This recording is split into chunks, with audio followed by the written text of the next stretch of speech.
Alkitab setahun hari ke-159, 8 Juni, Mazmur 71 ayat 9 hingga 18. Janganlah membuang aku pada masa tuaku, janganlah meninggalkan aku apabila kekuatanku habis.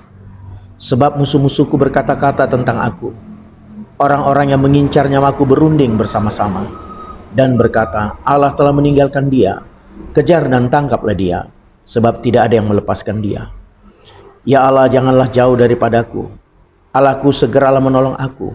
Biarlah mendapat malu dan menjadi habis orang-orang yang memusuhi jiwaku, biarlah berselubungkan celah dan noda. Orang-orang yang mengikhtiarkan celakaku, tetapi aku senantiasa mau berharap dan menambah puji-pujian kepadamu. Mulutku akan menceritakan keadilanmu dan keselamatan yang daripadamu sepanjang hari, sebab aku tidak dapat menghitungnya. Aku datang dengan keperkasaan-keperkasaan Tuhan Allah, hendak memasyurkan hanya keadilanmu saja. Ya Allah, Engkau telah mengajar aku sejak kecilku, dan sampai sekarang aku memberitakan perbuatanmu yang ajaib. Juga sampai masa tuaku dan putih rambutku, ya Allah, janganlah meninggalkan aku, supaya aku memberitakan kuasamu kepada angkatan ini, keperkasaanmu kepada semua orang yang akan datang. Kisah Para Rasul 4 ayat 23 hingga pasal 5 ayat 11. Sesudah dilepaskan, pergilah Petrus dan Yohanes kepada teman-teman mereka. Lalu mereka menceritakan segala sesuatu yang dikatakan imam-imam kepala dan tua-tua kepada mereka. Ketika teman-teman mereka mendengar hal itu, berserulah mereka bersama-sama kepada Allah, katanya, Ya Tuhan, Engkaulah yang menjadikan langit dan bumi, laut dan segala isinya. Dan oleh Roh Kudus dengan perantaran hamba-Mu Daud Bapa kami, Engkau telah berfirman, mengapa rusuh bangsa-bangsa, mengapa suku-suku bangsa mereka-reka perkara yang sia-sia. Raja-raja dunia bersiap-siap dan para pembesar berkumpul untuk melawan Tuhan yang diurapinya. Sebab sesungguhnya telah berkumpul di dalam kota ini Herodes dan Pontius Pilatus, beserta bangsa-bangsa dan suku-suku bangsa Israel melawan Yesus, hamba-Mu yang kudus yang Engkau urapi, untuk melaksanakan segala sesuatu yang telah Engkau tentukan dari semula oleh kuasa dan kehendak-Mu. Dan sekarang ya Tuhan, lihatlah bagaimana mereka mengancam kami, dan berikanlah kepada hamba-hamba-Mu keberanian untuk memberitakan firman-Mu. Ulurkanlah tangan-Mu untuk menyembuhkan orang, dan adakanlah tanda-tanda dan mujizat-mujizat oleh nama Yesus, hamba-Mu yang kudus. Dan ketika mereka sedang berdoa, goyanglah tempat mereka berkumpul itu, dan mereka semua penuh dengan Roh Kudus. Lalu mereka memberitakan firman Allah dengan berani. Adapun kumpulan orang yang telah percaya itu, mereka sehati dan sejiwa, dan tidak seorang pun yang berkata bahwa sesuatu dari kepunyaannya adalah miliknya sendiri, tetapi segala sesuatu adalah kepunyaan mereka bersama. Dan dengan kuasa yang besar rasul-rasul memberi kesaksian tentang kebangkitan Tuhan Yesus, dan mereka semua hidup dalam kasih karunia yang melimpah-limpah. Sebab tidak ada seorang pun yang berkekurangan di antara mereka, karena semua orang mempunyai tanah atau rumah, menjual kepunyaannya itu, dan hasil penjualan itu mereka bawa, dan mereka letakkan di depan kaki rasul-rasul, lalu dibagi-bagikan kepada setiap orang sesuai dengan keperluannya. Demikian pula dengan Yusuf, yang oleh rasul-rasul disebut Barnabas, artinya anak penghiburan, seorang Lewi dari Siprus. Ia menjual ladang miliknya lalu membawa uangnya itu dan meletakkannya di depan kaki rasul-rasul. Ada seorang lain yang bernama Ananias. Ia beserta istrinya Safira menjual sebidang tanah. Dengan setahu istrinya, ia menahan sebagian dari hasil penjualan itu, dan sebagian lain dibawa dan diletakkannya di depan kaki rasul-rasul. Tetapi Petrus berkata, Ananias, mengapa hatimu dikuasai iblis, sehingga engkau mendustai Roh Kudus, dan menahan sebagian dari hasil penjualan tanah itu? Selama tanah itu tidak dijual, bukankah itu tetap kepunyaanmu? Dan setelah dijual, bukankah hasilnya itu tetap dalam kuasamu? Mengapa engkau merencanakan perbuatan itu dalam hatimu? Engkau bukan mendustai manusia, tetapi mendustai Allah. Ketika mendengar perkataan itu, rebahlah Ananias dan putuslah nyawanya. Maka sangatlah ketakutan semua orang yang mendengar hal itu. Lalu datanglah beberapa orang muda. Mereka mengapani mayat itu, mengusungnya keluar dan pergi menguburnya. Kira-kira 3 jam kemudian masuklah istri Ananias, tetapi ia tidak tahu apa yang telah terjadi. Kata Petrus kepadanya, katakanlah kepadaku, dengan harga sekian katana itu kamu jual? Jawab perempuan itu, betul sekian. Kata Petrus, mengapa kamu berdua sepakat untuk mencobai roh Tuhan? Lihatlah, orang-orang yang baru mengubur suamimu berdiri di depan pintu, dan mereka akan mengusung engkau juga keluar. Lalu rebahlah perempuan itu seketika itu juga di depan kaki Petrus, dan putuslah nyawanya. Ketika orang-orang muda itu masuk, mereka mendapati dia sudah mati. Lalu mereka mengusungnya keluar dan menguburnya di samping suaminya. Maka sangat ketakutanlah seluruh jemaat dan semua orang yang mendengar hal itu.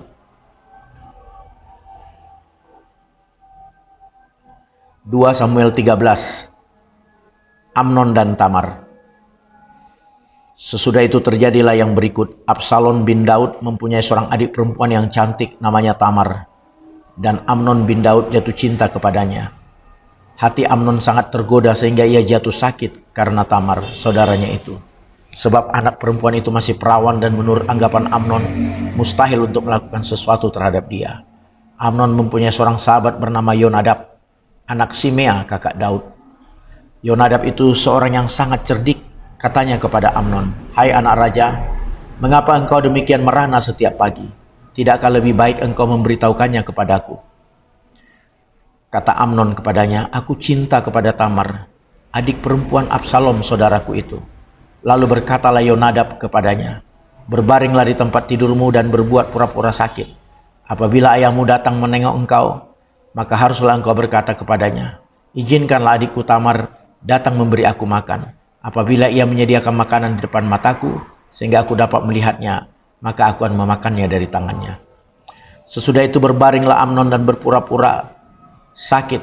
Ketika raja datang menengok dia, berkatalah Amnon kepada raja, izinkanlah adikku Tamar datang membuat barang 2 kue di depan mataku, supaya aku memakannya dari tangannya. Lalu Daud menyuruh orang kepada Tamar ke rumahnya dengan pesan, pergilah ke rumah Amnon kakakmu dan sediakanlah makanan baginya. Maka Tamar pergi ke rumah Amnon kakaknya yang sedang berbaring-baring. Lalu anak perempuan itu mengambil adonan, meremasnya dan membuat kue di depan matanya. Kemudian dibakarnya kue itu. Sesudah itu gadis itu mengambil kuali dan mengeluarkan isinya di depan Amnon. Tetapi ia tidak mau makan. Berkatalah Amnon, suruhlah setiap orang keluar meninggalkan aku. Lalu keluarlah setiap orang meninggalkan dia. Lalu berkatalah Amnon kepada Tamar, bawalah makanan itu ke dalam kamar supaya aku memakannya dari tanganmu. Tamar mengambil kue yang disediakannya itu, lalu membawanya kepada Amnon kakaknya ke dalam kamar. Ketika gadis itu menghidangkannya kepadanya supaya ia makan, dipegangnyalah gadis itu dan berkata kepadanya, marilah tidur dengan aku adikku. Tetapi gadis itu berkata kepadanya, tidak kakakku, jangan perkosa aku, sebab orang tidak berlaku seperti itu di Israel. Janganlah berbuat noda seperti itu.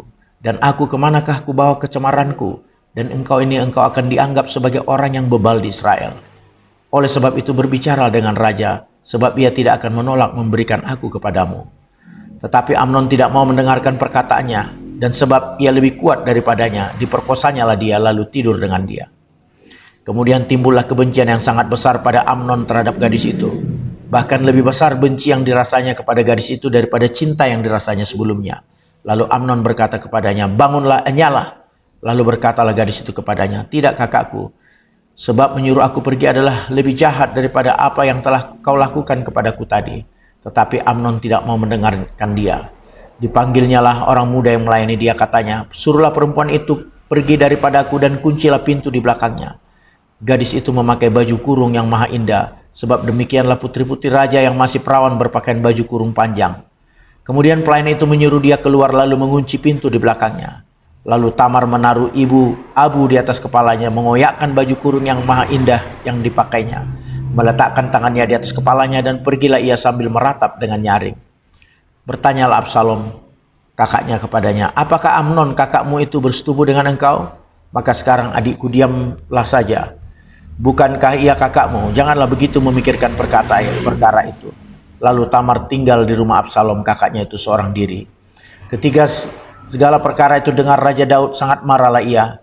Dan Absalom tidak berkata-kata dengan Amnon, baik tentang yang jahat maupun tentang yang baik. Tetapi Absalom membenci Amnon, sebab ia telah memperkosa Tamar adiknya. Sesudah lewat 2 tahun, Absalom mengadakan pengguntingan bulu domba di Baal Hazor yang dekat kota Efraim. Lalu Absalom mengundang semua anak raja. Kemudian Absalom menghadap raja lalu berkata, "Hambamu ini mengadakan pengguntingan bulu domba. Kiranya raja dan pegawai-pegawainya ikut bersama-sama dengan hambamu ini." Tetapi raja berkata kepada Absalom, "Maaf anakku, jangan kami semua pergi, supaya kami jangan menyusahkan engkau." Lalu Absalom mendesak, tetapi raja tidak mau pergi, ia hanya memberi restu kepadanya. Kemudian berkatalah Absalom, "Kalau tidak, izinkanlah kakakku Amnon pergi beserta kami." Tetapi raja menjawabnya, "Apa gunanya ia pergi bersama-sama dengan engkau?"